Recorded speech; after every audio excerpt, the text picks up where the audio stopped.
Hello. हाँ जी यादव जी, हर हर महादेव, जय श्री राम। हर हर हर महादेव भैया, जय जय श्री राम। कहाँ से बोल रहे हैं भैया? सुनील शुक्ला बोल रहा कहाँ से, किस जिले से? हूँ। हाँ जी, किस जिले से? जिला हमारा प्रतापगढ़ है। प्रतापगढ़। क्या नाम भैया बताएं अपना? सुनील कुमार शुक्ला। बताइए सुनील भैया, कैसे हैं आप? और यादव जी ठीक ठाक हो? जी भैया जी। और आप ठीक हैं? घर परिवार सब ठीक है? एकदम एकदम बढ़िया है। बताएं भैया। देखो पता क्या है, आपका एक दो वीडियो मैं देख रहा था। हाँ हाँ, कौन सी वीडियो देखे आप? तो अरे वही जिसमें मनवादी लिखा हुआ है आपने। हाँ हाँ। तो अब क्या है ना कि यादव जी आपका कहाँ घर पड़ता है? मैं लखनऊ रहता हूँ भैया।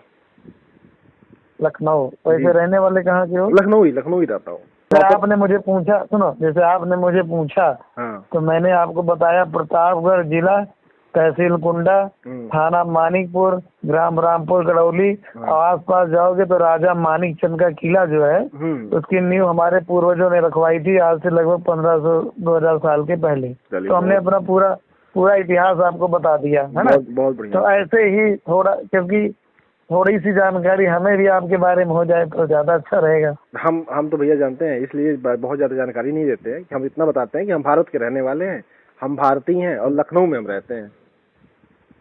बात आपकी ठीक है, हम भारत के रहने वाले लोग हैं, लेकिन हमारे भारत का जो 5 टुकड़ा हो गया है, कुछ दिन में ऐसे ही अगर मनवादी और ऐसे ही आपस में विद्वेष फैलाओगे तो देखो हम लोगों को हम तो कोई दिक्कत नहीं है भैया, हम तो कोई विद्वेष नहीं फैलाते हैं। जो हमसे, जैसे आप बताइए, आप हमारे पास फोन किए भैया, आपको अभी तक, जब से हम हमारी बात हो रही है, अभी अभी जब मतलब 2 मिनट हो गया, 3 मिनट हो गया, जो भी हुआ हो, तब तक आपको कोई लगा कि हम कोई विद्वेष फैला रहे हैं? नहीं, वो वीडियो में आप उस तरीके से जो है चीजों को रख रहे हो। आप बताइए, हमने उसमें कुछ गलत बोला हो, आप उसको पॉइंट करके बताइए। नहीं, आप बिल्कुल गलत नहीं, मैं आपको गलत कह ही नहीं सकता हूँ। आपको गलत तो वो कहेगा जो मूर्ख होगा, चूतिया होगा, बेवकूफ होगा। आपको गलत वो कहेगा जो इंडियन एजुकेशन सिस्टम एक्ट जो लॉर्ड मैकाले का बनाया है, और जो इंडियन आपका पुलिस एक्ट हो गया है, जो सारा लॉर्ड मैकाले और अंग्रेजों का तंत्र चल रहा है, जिसको भीमराव अम्बेडकर का तंत्र बोला जाता है, तो वो आपको गलत कहेगा ना। जो उसको जो जड़ में गया ही नहीं है वो आपको गलत कहेगा। हमें तो सारी सच्चाई पता है ना, तो हम आपको कैसे गलत कह देंगे? भाई मोबाइल में जैसा सॉफ्टवेयर होगा वैसा ही ना वो काम करेगा। आप बताइए, मेन चीज, संविधान को मानने वाले सही है कि नहीं सही है? भाई संविधान का मतलब क्या होता है, पहले आप मुझे वो बताइए। संविधान आपके पास कितने हैं? अरे भाई संविधान में क्या है, कितने अक्षर हैं आप बताओ। मैं आप बताइए कितने संविधान है? आप कह रहे हैं कि कौन सा संविधान, संविधान कितने, वही तो मैं पूछ रहा हूँ। एक ही संविधान तो हमारे पास है। यादव जी मैं आपसे ये पूछ रहा हूँ हाँ। कि संविधान कितने अक्षरों से बना हुआ है? अक्षरों से नहीं, संविधान विचारधारा से बना हुआ है। संविधान अरे अक्षर, फिर आप गोल गोल जलेबी यादव जी सुनो, हमारे यहाँ एक यादव जी हैं, आप सुनो कभी कुंडा आइए, सुनो सुनो सुनो सुनो मैं अरे सुन लो मेरी भी सुनो यादव जी, सुनो तो कुंडा रेलवे क्रॉसिंग के पास में, अरे सुनो यार भाई, बोलिए। कुंडा रेलवे क्रॉसिंग के पास में एक यादव जी हैं, उनकी जलेबी बड़ी मशहूर है। वो गोल गोल बढ़िया जलेबी बनाते हैं, कभी आइएगा हम आपको खिलाएंगे। तो वो जलेबी वो बनाते हैं बढ़िया। आप दूसरा काम कर रहे हो तो आप जलेबी मत बनाओ। आप मुझे ये बताओ कि संविधान कितने शब्दों से बना है, बस पहले जितना पूछ रहा हूँ थोड़ा सा बता दो, फिर आगे चर्चा बढ़ेगी। अगर आप संविधान को शब्दों में जोड़ेंगे ना, हम उसे मूर्खता कहेंगे। हमारे हिसाब से संविधान जो है वो, सुनिए संविधान जो है संविधान अधिकारों से बना हुआ है। अरे भाई किसी भी चीज का, जैसे किसी भी चीज का कोई नाम होता है तो उसका नाम का कोई अर्थ निकलता है, तो वैसे संविधान में कितने अक्षर है और उसका अर्थ क्या बनता है मुझे बताओगे पहले यार? आप तो हवा में ही तीर चलाई जा रहे हैं। आप अक्षर पूछने आए हैं कि उसका मेन उद्देश्य पता करने आए हैं? वही उद्देश्य तो पूछ रहा हूँ कि आप उसके बारे में जानते हो, संविधान का मतलब क्या है? हमें जो हमारा अधिकार दे, जो हमको हमारे देश की कानूनी व्यवस्थाओं के बारे में बताए, वही हमारा संविधान है। अरे भाई मेरी बात सुनो यादव जी, यार आप कितने पढ़े लिखे हो पहले ये बताओ। आप बताइए कितने पढ़े लिखे हैं? मैं तो अनपढ़ हूँ। नहीं भैया, हम अनपढ़ तो नहीं है। तो मैं कभी तो आप अनपढ़ हैं तो हम कैसे आपको फिर समझा पाएंगे? नहीं या पढ़ लिख के आइए थोड़ा, तब हम आपको समझा पाए। तो अभी तक मान लो जो आज से हजारों साल से जो लोग पढ़े लिखे नहीं थे, तो उनको हमारे पूर्वजों ने कैसे उनको समझाया, कैसे उनको रोजगार दिया, कैसे उन्होंने 5, 7, 10 बच्चे पैदा किए, कैसे उन्होंने शासन किया। सुनिए आप ये गलत कह रहे हैं, लोगों ने मजा लिया। आप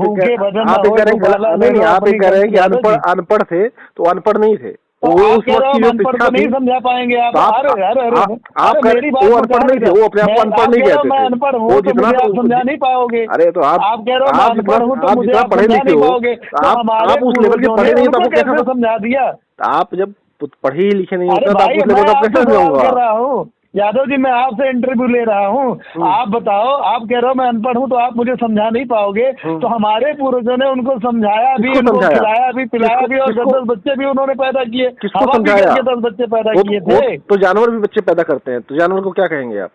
तो वो जानवर थे आपके पूर्वज? नहीं, आपके पूर्वज ने, आपने अपने पूर्वज को कहा ना कि हमारे पूर्वज ने ये किया। कह रहे हो ना कि आप कह रहे, अरे भाई आप ही तो, अम्बेडकर ही तो कहते हैं, आप ही तो कहते हो कि हमारे पूर्वजों को पढ़ने लिखने का अधिकार नहीं दिया। नहीं दिया, बिल्कुल सही बात है, नहीं दिया। कह रहे हो ना हमारे पूर्वजों को पढ़ने लिखने का अधिकार नहीं दिया। तो पढ़ लिख करके आज डिग्री लेकर के मायावती अखिलेश यादव के पास में आप जा रहे हो, तो आपको नौकरी क्यों नहीं दे रहे? वो तो संविधान की देन है, संविधान की। सुनिए, मैं आपसे बात कर पा रहा हूँ, संविधान की देन है। संविधान का मैं अर्थ पूछ रहा हूँ, तो उसका अर्थ नहीं बता रहे हो यादव जी, जलेबी बना रहे हो। अरे बताओ ना आप। अच्छा चलो, आप मनुस्मृति की, हमारे यहाँ मशहूर है, यादव हमारे यहाँ मशहूर है, आप मनुस्मृति का पक्ष लेने आए हैं, तो आप हमें ये बताइए, मनुस्मृति को आप जान ही नहीं रहे हो, तो मनुस्मृति के बारे में अभी मैं बात नहीं करूंगा। 10 फायदा बता दीजिए मनुस्मृति का, बहुत बड़े आप जानकार हैं। तुम संविधान का 10 फायदा बता दो। हम 10 पहले संविधान का नाम बता दो पूरा। ना हम संविधान, सुनिए, अरे भाई संविधान का मतलब बता दो ना। संविधान का हम 10 फायदा आपको बता रहे हैं, जिसके ऊपर अरे संविधान का मतलब पहले बताओ यार, बाद में बताना। संविधान का मतलब क्या हुआ? मनुस्मृति को मानने वाले मूर्खों को संविधान का मतलब समझ नहीं आता है। मतलब क्या हुआ यार? मैं वही कह रहा हूँ, मनुस्मृति को मानने वाले मूर्खों को ना, मनुस्मृति को मानने वाले अनपढ़ों को संविधान का मतलब समझ में नहीं आता, लेकिन उनको हम 10 फायदे जरूर बताते रहे हैं। चाटने वाले दलालों को, गोडसे था ना, गोडसे का नाम जानते हो ना, वो सबसे बड़ा दलाल कोई नहीं रहा है। सुनो पंडित जी, गोडसे से बड़ा दलाल कोई नहीं हुआ, उससे बड़ा दलाल ना कोई पैदा हुआ है। हमको लगता है ना आप उसी के मानने वाले हो और उसी के भक्त हो। ऐसे बकलोलों से बात बहुत